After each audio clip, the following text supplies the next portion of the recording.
everyone, and welcome to another episode of Our Sinclair. It's the quirky, wacky look at the European stalwart computer, the ZX Spectrum, from a couple hapless hill types here in West Virginia. I'm your good buddy, your good pal, Amigo Aaron, joined as always by the one and only trucker Brent. Aaron, don't forget, we are Guardian mentioned. Oh, no, I think approved would probably be a bit too far. Oh, you're right. We haven't talked about that. Yeah, we have. On this show, we talked about We that. have, but I wanted to mention it again. Yeah, Guardian approved, brother. We're not approved, we're Guardian mentioned. Well, that means we have their approval, as far as I'm concerned. That's all it takes anymore. It's good to be back on Our Sinclair, the Yes. brand. You know, the last time we did this show was the very special holiday episode where we talked about bikers on the ZX Next. There was no way we could spin that into a holiday show. God knows I tried every angle. But this week, the brand, we're back. We're back in the New York groove. In fact, we're talking about this bad boy here, the 128K Specky. The big boy Spectrum. This isn't the ZX Next title we're going to be talking about this week. We're talking about tiny dungeons. Oh, it's a tiny dungeon. Yeah, very nice. Dungeon for money. Yeah. But before we get too deep into the woods or deep into the dungeon, as it were, you know, these roguelike games, this is another one. And you love Is it? Well, I mean, that's how it's built. Right? It's not, though. These sorts of simple dungeon crawling games, they've been around. You know, obviously, for God's sakes, I looked at one on the Plato with you on ARG Presents, which predates pretty much everything, including me. Yep, yeah, me too. No, shut up, it predates me. So we've had a few of these things come down the pike. We've played these little dungeon crawling games and everything from the Plato all up to the VIC-20. Of course, obviously the Amiga, the Atari. We played them all. Is there this game of this genre, the top-down sort of dungeon genre? It can even be an action game. I mean, well, in that case, Baldur's Gate 3, but I guess that's cheating. That is cheating, yes. I'm talking more in the retro vein. This was never really my sort of thing, the tile-based dungeon movement. Now, when you're talking about like anything that involves you running through a dungeon and fighting stuff, Bard's Tale and stuff. I'm talking Cat-Ash. I'm talking Venture. I'm talking Rogue. I'm talking anything like that. Do you have a thought, or what about the D&D games on the Intellivision? Throw those in. I mean, now you're going down a whole different path. I'm just grouping them all together. Boy, that is a very wide spectrum of games. Yeah. Ranging from the incredibly great to the horribly bad. Yeah. It's funny, ever since, I guess D&D really popularized the gaming part of dungeon crawling. Yeah. You can take the D&D license or the framework, the monsters, the magic, that kind of stuff, and you can really go to town, or you can get it shovelware it right out the door. And in both cases, you're going to have an audience, because a lot of D&D heads are just hungry for the genre. And especially back when you're talking NES and before, where, yeah, the representation was there, but it wasn't nearly as broad as it is now. Yeah. But, I mean, the Dungeon and Dragon arcade games are great. If you think about the Dungeons and Dragons, let's skip a beat here. Talk about how valuable the Dungeons and Dragons license and its spin-off licensing or rip-offs have been to gaming throughout history. I mean, if you think about it, we're talking about stuff from the Plato and the NASCOM and stuff way back. Even stuff, we played stuff on like the TRS-80 Model 10 or whatever, Model 100, all the way forward to just in this past week, the newest Stern pinball machine's been announced. What is it? It's Dungeons and Dragons. Yeah. It's back for more. That's a lucrative license that's created. I mean, think of the various pathways that's created in gaming. And what's really even crazier about it is it's in all media, movies, television, and it's not even safe from controversy. Where you've got some of the biggest controversy in D&D since the late 80s, when Mothers in Arms, went to war against Dungeons and Dragons and Satan worshiping. So it's Everything amazing. involves Satan in that era. You ever notice that? Yes. Music involved, anything with magic. They're gonna come out and attack like Doug Hennig. It's like here, he's evil. Come on. Everything was Satan related. Satan wishes he had that kind of outreach. But yeah, I mean, D&D, both in games and in other media and books, of course. It's amazing how far that license goes. And I wouldn't even say that all fantasy is Dungeons and Dragons, but most fantasy is Dungeons and Dragons. Tell the people what I got you for Christmas. That the modules. Dungeons and Dragons modules. That's what I got. I got everyone Dungeons and Dragons stuff almost. So the beat rolls on. It We've does. played Dungeons and Dragons. I mean, I've been playing. I believe the first time I ever stepped foot in a dungeon with my old character Lance or my old druid Stonehenge. You're talking 80, 87, 86, maybe 80, maybe even before that. So we've played fairly unsteadily ever since. So it's an easy translation. You mentioned Baldur's Gate, the newest one. It's one of the most popular games for the past Highly few praised years. games. Yeah, I mean, I still play it.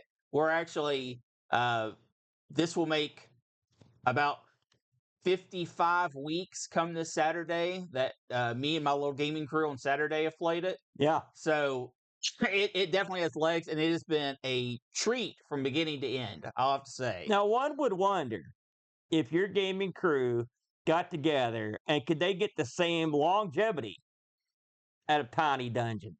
Well, Aaron, let's talk about Tiny 'Cause Dungeons. I don't think that since it's single player, it might not go over too good with the group. They can just sit and watch you play, I guess. That wouldn't be too bad.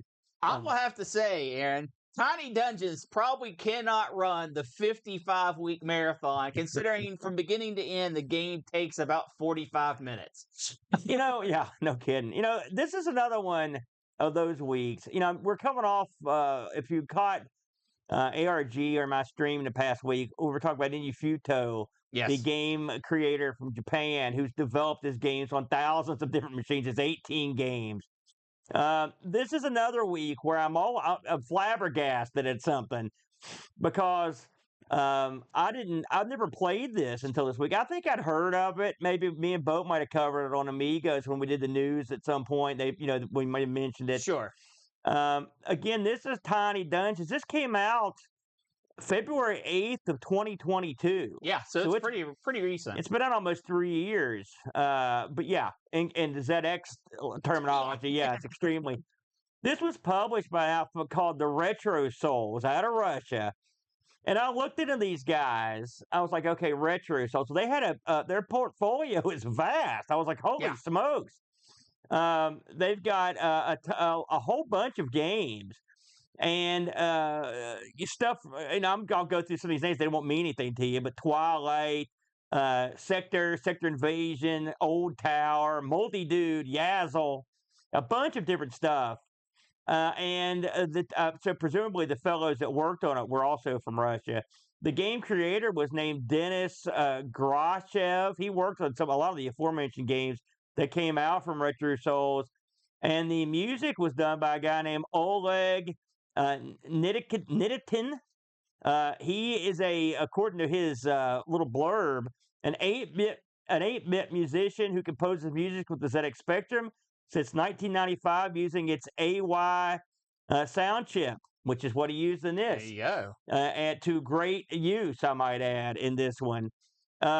Again, this was a 128K Spectrum title, and they bill this as having 2.5D graphics. Yeah, I'll buy that. Well, I mean, it's an interesting slant. It's not isometric. It is what it is. I mean, yeah, okay. I'm not gonna. Yeah, okay, that's fine. You can use this Kimpson joystick. You can use keyboard, and you have to use the keyboard to a certain degree. You don't have to, but you. That's how I can. Yeah, and then the blurb, the background on this is, I mean, it's the briefest of brief. This is my kind of background. This guy doesn't screw around. The background is an evil necromancer holds the land of Twilight in fear. 3 brave heroes set out into the ancient dungeons to put an end to his evil deeds. That's it. There's no killer robots. It doesn't take place in a dystopian future. None of that. Go kill the bad guys. Stop the necromancer. That's all there is to it. As someone who's currently playing a necromancer in Baldur's Gate 3, we're not all evil. Yeah. Maybe the tiny dungeoneers maybe should just go talk to this guy. Yeah. So this puts you up. I played this. To be fair, my character's pretty evil. Yeah. Well, you're you. Your character. I'm talking about yourself. I played this with the joystick. I don't know how did you use the keyboard? No, I use keyboard. Yeah. And I played this on the Scoob's ZX Next clone that he sent me. So it played quite nicely. And I also fired it up on the Mister, and it played fine on there too. I played it with a web browser ZX emulator. Oh, really? Mm-hmm.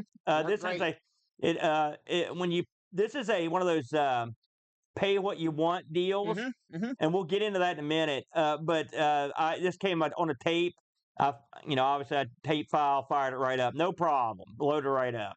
So, as the instructions say, your goal in this game is to go through and just basically clear the levels of this dungeon. Now, you got further than I did in this when we started, but let's talk about the look of this game. It comes up with a very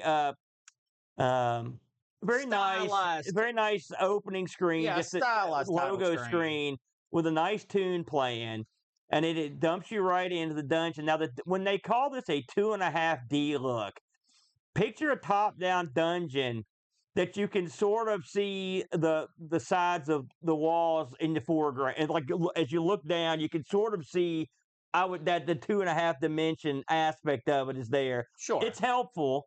I mean, it's nice. I think it works pretty well. What did you think about the viewpoint on this thing? I mean, it's impressive, first of all, because when your character does, on the very few occasions when your character does go behind something, yeah. If any time your character sets for any amount of time idle, 2 little arrows will point like, "Hey, you're right here. Hey, dummy, you're right here," and that's very helpful because you can get a little bit lost in the view. But like I said, it's pretty rare. If you go behind a torch or some of the larger objects later in the game, you can kind of forget where you were if you're not paying a lot of attention. They did something real clever in this. I'm going to call to your attention right away. I don't know if you noticed it. This is a very large chunk of dungeon you see on the screen at once. Mm-hmm. And the characters are not big. No, they're tiny. And all the objects aren't that big either. But what happens is there's sort of a motion blur as you move through the game. And I guess it's the cloud of dust your guys picking up, right? It's the speed cloud. Well, that helps you figure out where you're at. And the bad guys have it too. And I will say, despite the fact that these guys are teeny, I didn't have any trouble keeping an eye on where my guy was during play. And I will say that I thought that was a pretty impressive idea. The game has a very attractive color set, kind of a lot of blues and kind of pinks and reds, and they do a good job, given what they've got to work with, of making this look nice. But also it's moody. Just off the screen, you'll see some very blacks and some dark blues that sort of make that you assume is the walls of a cavern or caves or castle or whatever. And it looks quite nice. It gives you the illusion that you're in a dungeon. Well, it takes what the ZX has and uses it to its greatest advantage. Yeah. Because the floors are always your dark blue.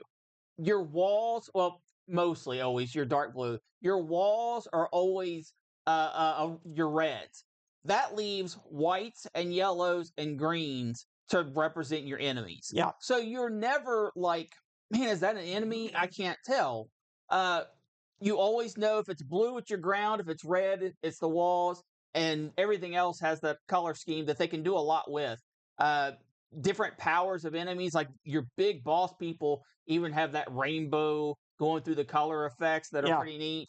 That really makes them pop and stand out. And you can tell when you're going to take on someone that's not the normal person because they look different. Yeah. They don't necessarily, I mean, these are all tiny. It's not like they look particularly imposing. You're just like, oh, the rainbow effects. So, the Spectre, of course, one of its biggest, flaws, I guess, is the color bleed and color, that sort of thing. And this game has been cunningly designed to Yeah. have none of that, which is Zero. very good. Zero. Something else the game does, and if you'll indulge me for a minute, when I used to work at IBM on the when we used to make circuit boards, and you worked the same place for a while.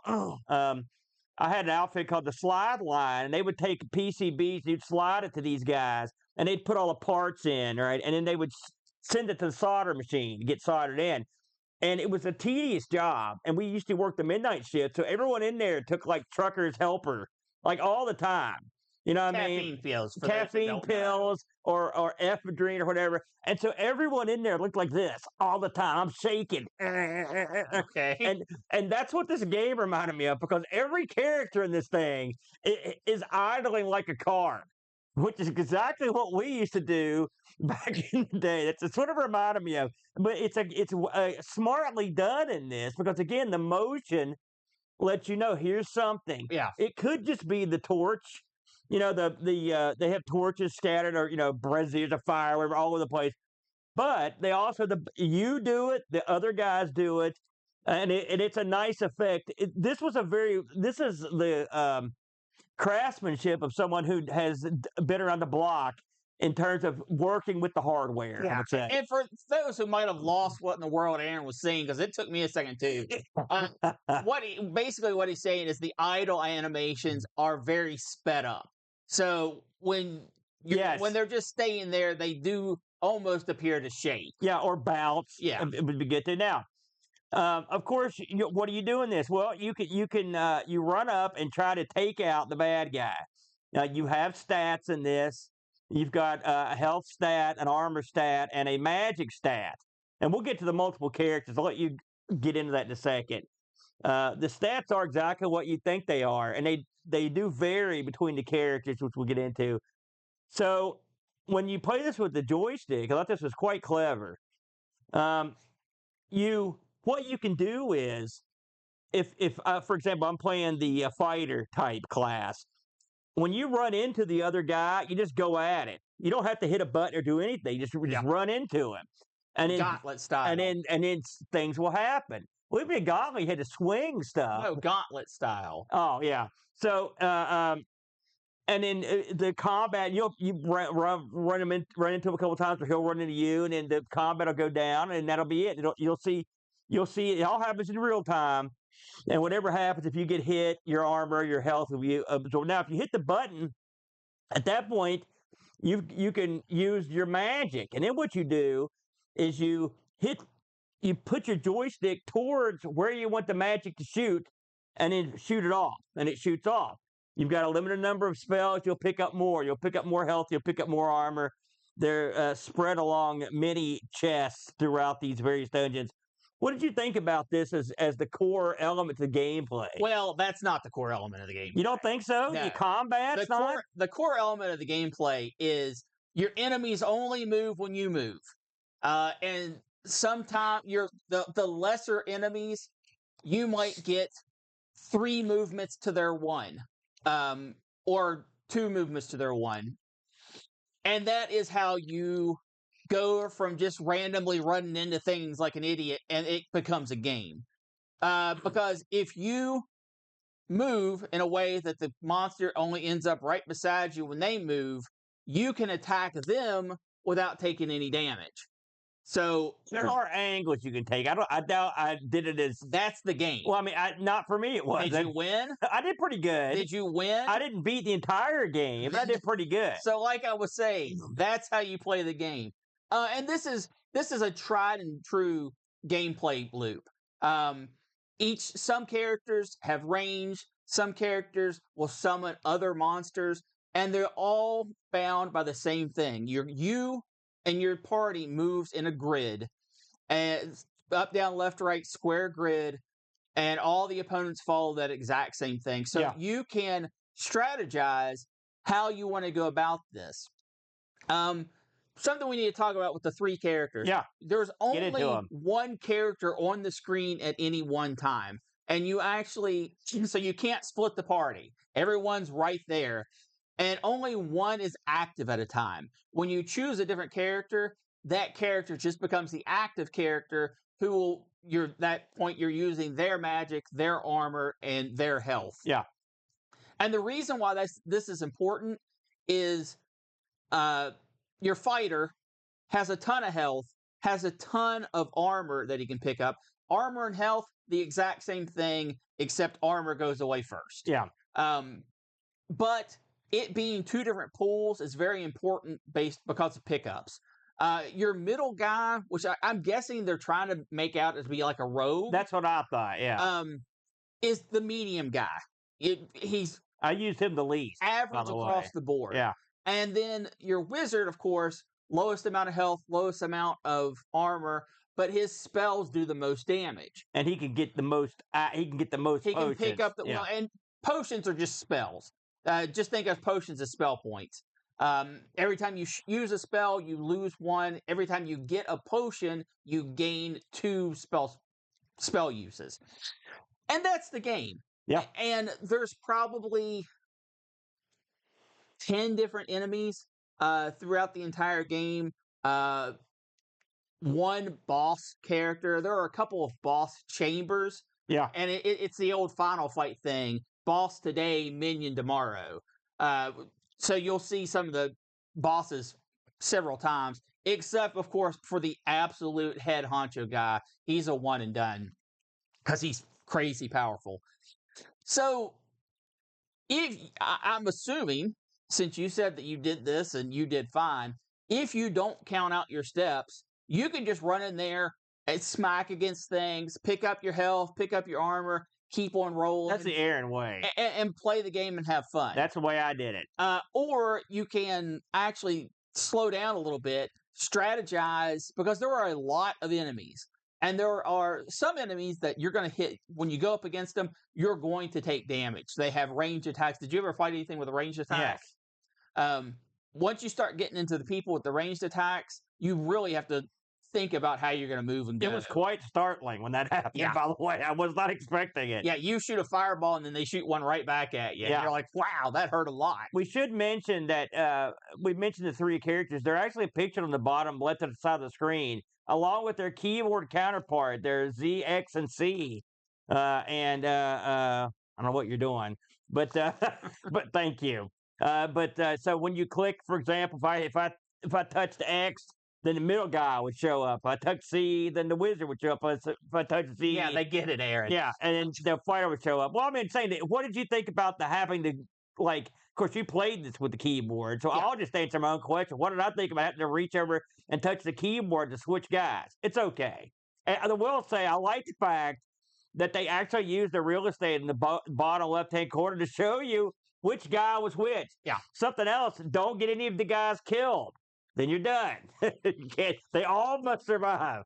That's the way it works. But it is handy. If you're, like, I'll tell you, for example, the range guys, like, I tried to conserve my magic as much as I could. But when I saw that, it was like crank up the wizard who's got because his stuff shoots a good ways. Shoot them. Don't get in hand-to-hand contact. It worked fine. That's, for example. So there is strategy involved in the switching. And for anyone who just fires up the game for the first time, you actually rescue your compadres quickly. Basically during the tutorial. Yeah. And it kind of leads you down a path because it says, "Oh, your warrior's this big strong guy, and he can just bash down the gates, which are doors that don't require keys. So as long as you have him selected, you can just smash the door down, and keep going." I thought at that point, each character was going to have their own little special thing. Yeah. Not the case, at least as far as I could tell. Well, I mean, they aside from their stats, the biggest difference between the wizard and the fighter, it's an expanse there in terms of the capability magically. I will say that. Sure, absolutely. And toughness. So, but I didn't really use that. Like I said, the middle guy, that was my guy. If I brought in the rogue or whatever, it meant my fighter, my wizard had gotten creamed. I'm like, oh crap, and so it's neat to have a third guy. But yeah, that would have been kind of neat to have some there weren't any locked chests in here that I remember. No. But I mean, it would have been cool. You could have had a guy pick the lock or whatever. There were some chests that were empty. Yeah, it would have been nice if maybe he would have had a higher roll if a chest was going to be empty or not. That would have been kind of neat. But as far as I can tell, that was never expressed anywhere. Yeah. The only person who it mentioned to have a special ability was the warrior. You ran through the whole game, so you would have came across it. I did beat this, and like I said, it took about 45 minutes. I did beat it on my first 3 playthrough. Yeah. I am used to these games, but this is a very simplified version of one of these games.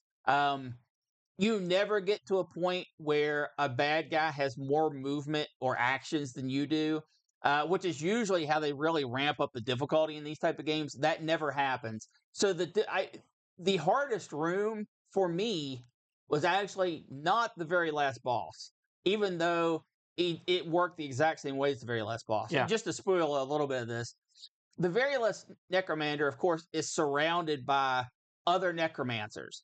And the special move of the necromancer is to raise skeletons. So many. When you are fighting the fight, there are 24 little mobs on the screen chasing you around. Yeah. The reason why I didn't have a problem with the necromancer, though, is the title of the board was like Necromancer's Chamber. So I went in very diligently and very prepared. On the level before that, though, you had to fight 3 necromancers.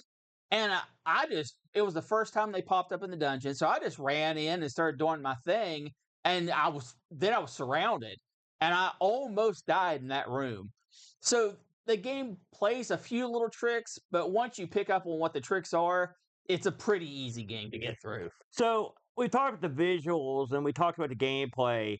I want to talk about, and we vaguely mentioned it. I want to talk about the tunes in this, which I think are, you don't go into a Spectrum game thinking to yourself, that's some toe tapping action. Yeah. But this was some good stuff. They're real nice tunes to go along with the gameplay in this. It worked real well in the game. The sound effects and all, they all blend together quite nicely. Again, this was music was done by Oleg Nikitin. And I'm sorry, Oleg, if I butchered that, but he did good work here. And graphically, this is strong. Listen, I thought about this quite a bit this week as I was playing this, because I thought to myself, how would this have gotten over back in the day? Well, it would have gotten over strong with one caveat, which the people would have been blown away, except for the length. Yeah, way too short. And the fact that people, if Brent blew through this in 45 minutes, and you can imagine what these insanos from the early 80s would have done to this game. Well, I would consider this a puzzler before I would consider it an action adventure. You might disagree, and that's fine.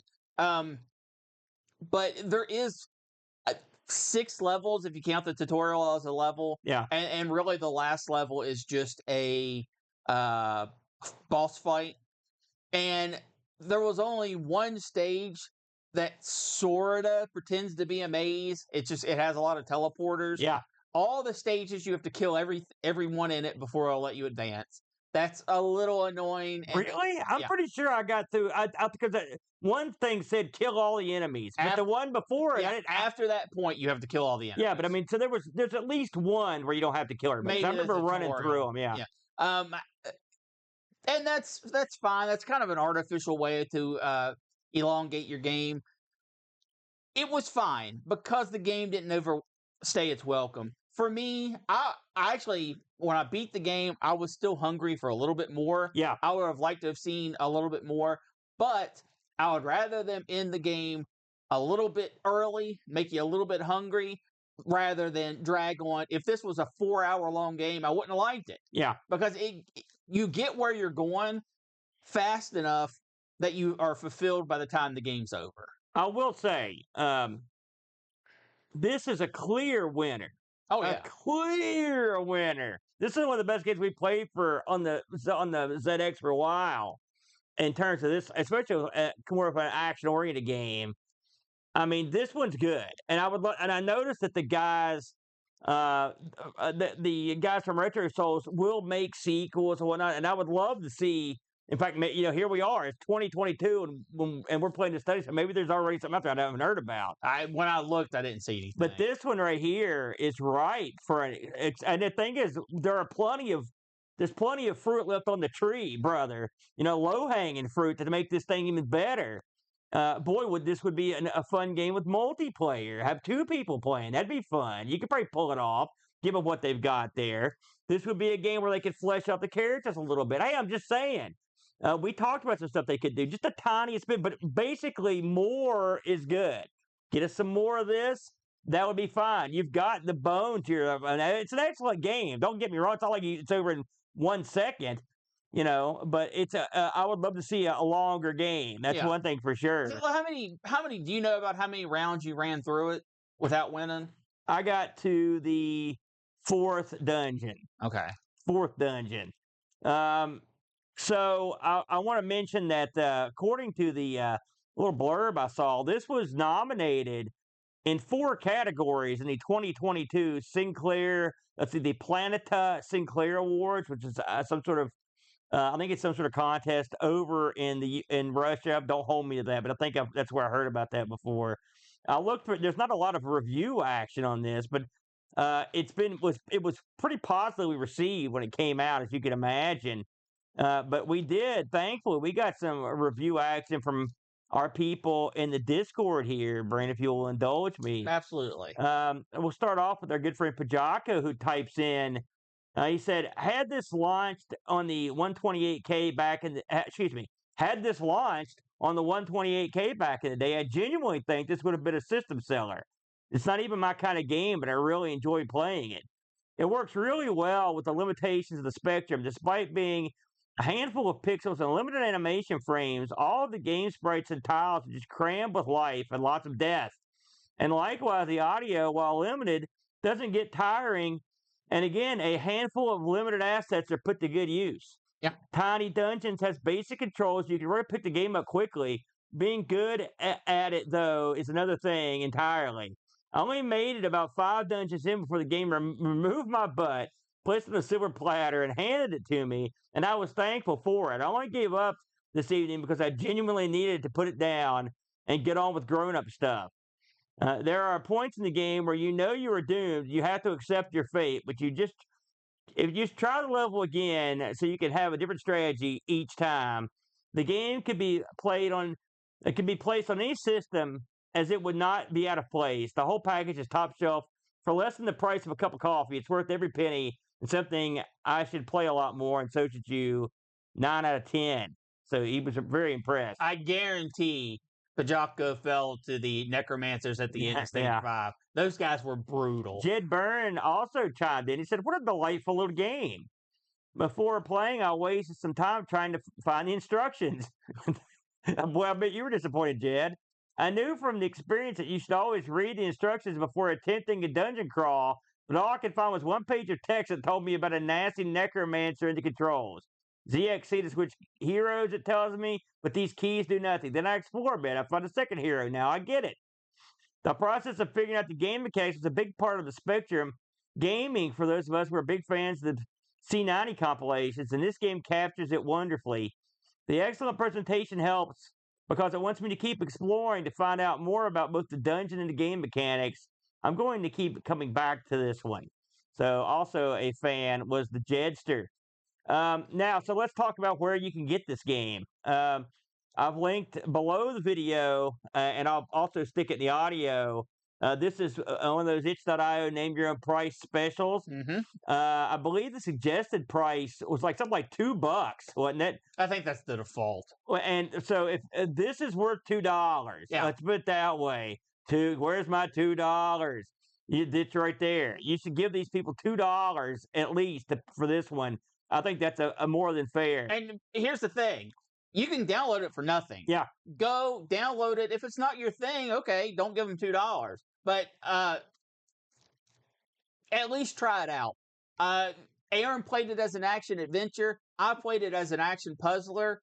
That tells you, that's going to encompass a lot of people. The funny thing is, it never occurred to me to play it any other way. I believe that. I play everything the same way, just blindly staggering in like an idiot. That's the way I like to do it, the Brent. But I really, this is when, you play a game, you're like, hey, you got to come back to that one. You're like, oh, sure, maybe. I mean, this is when you can play, you load it up like that and get you some in and have a good time doing it. It plays great. I don't know if these guys have ported these anywhere, but this is one that you would have trouble, despite what Bajaka said. I can see this not being portable because it's so the spectrum is ingrained in this. Everything about this is custom made to work on the spectrum. It's custom. This thing was custom made by someone who knows about games on the spectrum. He knows how they should look. He knows how they should play, and he knows how they should sound. And he does all those things at a high level. And really, this plays above the Spectrum's normal quality. Oh, I don't know about that. No, I what do. does that mean? Removing the color clash, having That's the genius part of it. Having such amazing sound effects and music. And I'm not talking about gameplay at all. Graphics, I think this is certainly top tier for the Spectrum. Of course, it's on the 128, so that you can't really compare it to some of the other systems. Something happened, and we see this a lot now. Probably in the late 2019 time, right before the 2020, maybe that year, maybe a little bit earlier. People, when they made these homebrew games, they really, at this point, they had fully grasped what these systems are capable of. And look at what we just think of some of the more modern stuff that we've tried. What was that game you loved? Seraphenia was another one. It was like unbelievably impressive, given what you could do with it. So, I mean, and then the Amstrad stuff we played, it's another thing where they've really raised their game. So we're living in the good times now for these modern games that really, if you compare these to the previous 20 years or whatever, you've got to put them near the top when it comes to the fun factor. Yeah. And they really, in my opinion, they really eke all the power that the 128 had and put it on display. I agree. So I think we can close the book on that one. A real winner. Let's hope we get this lucky the next time out, the Brent. We'll be back on Our Sinclair Sunday, February 16th will be the tape date. And the game we're going to be playing, Brent, is called Dark Scepter. Ooh. Dark Scepter. So if you have heard of that one, that's one to give a whirl. I think I have. You have? Well, that stuns me. I'll have to go. I bet. Yeah, I think I have. I think I've seen this being played. Very good. Very good. So now let's talk about what's on tap for next week, the Brent. For real this time. For real this time. So in case we've had a massive ice storm come through here. And it's still an icy death hole out there. It's like Hoth. I think I saw a walker going by. But by God, we trudged through the tundra to get out here to film. And we'll do it again next week because next Saturday, Brent, as the crow flies, we'll be over in the tiny dungeon that is Boat's basement because it's time for Amigathon 2025. I almost said 2022 because that's the year the game came out. Amigathon, much like Tiny Dungeon.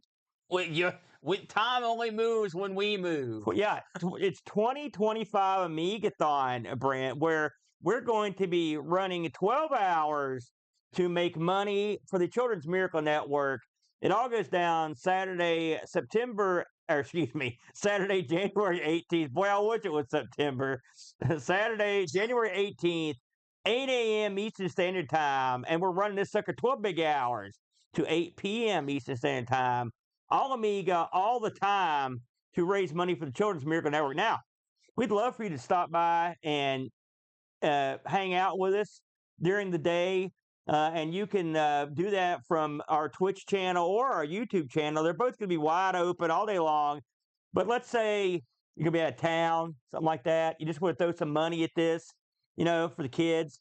All you got to do, simple, go to amigathon.com. You can donate there. We never touch any of this money. No, unlike some organizations. No. It never even crosses our desk. Yeah, we don't have to work. It's taken care of. And Bo was telling me that we haven't decided if it's the 7th or 8th year. We're not 100% sure which one this is. And that's why we don't touch the money. Yeah. But whatever year it is, we both said with the listeners and the viewers' help over the years, we've raised over $30,000 US, which is amazing. That's pretty good. It's amazing for the kids. And real quick, Aaron, we have already had some donations this year. Yeah. Shartay, Christopher Bailey, Tapes, Frag Lord, and SE Michigan Vintage Computer Club thank you to all those people that have already donated. We're already going to be starting out Saturday at a minimum of $220 in the kitty. And I will say, added bonus, you may have heard of an outfit called RetroRewind.ca. Our good buddy Frank up and his crew up in the Great White North, they will be matching the first $1,000 that is donated to Amigathon, Brent. So that means when we raise $1,000, we got $2,000 like that. So that means anything you donate right now, you're getting double your money. Not too bad. Yeah. So it's a good time to get in there and throw some money down for the kids. And one more thing, I say this every year because it's true. Some people don't have it to give. Yep. Some people hard up. I've been there, brother. Absolutely. If don't feel bad, no, please hang out with us. Yes. Just spread the word a little bit. You know what I'm saying? And then that's all you need to do. It is what it is. We're in West Virginia. We know how it is, right? So, but Aaron anyway, didn't even have shoes on. That's right. Or pants. But anyway, it's been a very disturbing show. It's all going down. Remember how they vibrate? Remember that part? It's all going down next Saturday, 8 a.m., Saturday, January 18th. I think that's all we got. Anything you want to add, Chuck or Brent, before we take this thing to the hizzy? Nope. Bam. We'll see you guys next time around. And please remember to insert tape. And press play. Bam.